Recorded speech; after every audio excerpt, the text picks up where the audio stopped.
महाराष्ट्राच्या पवित्र भूमीत अनेक देवस्थानं आहेत, पण उस्मानाबाद जिल्ह्यातील येरमाळा येथे असलेलं आई येडेश्वरीचं मंदिर भक्तांसाठी अत्यंत पवित्र मानलं जातं. महाराष्ट्राच्या पवित्र भूमीत अनेक देवस्थानं आहेत, पण उस्मानाबाद जिल्ह्यातील आई येडेश्वरी ही महाराष्ट्रातील अत्यंत जागृत देवी मानली जाते. दरवर्षी हजारो भक्त इथे दर्शनासाठी येतात. खूप वर्षांपूर्वी या परिसरात दाट जंगल होतं. गावकऱ्यांना त्या ठिकाणी वारंवार एक दैवी प्रकाश दिसायचा.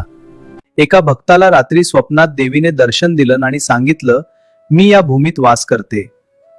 दुसऱ्या दिवशी गावकऱ्यांनी त्या जागी खोदकाम केलं आणि तिथे देवीची मूर्ती प्रकट झाली.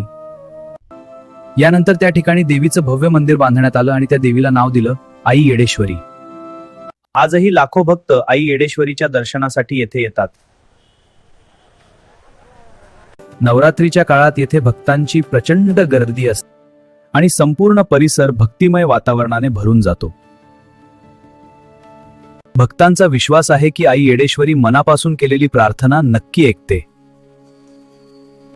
आई येडेश्वरीचे हे पवित्र देवस्थान आजही लाखो भक्तांच्या श्रद्धेचं केंद्र आहे.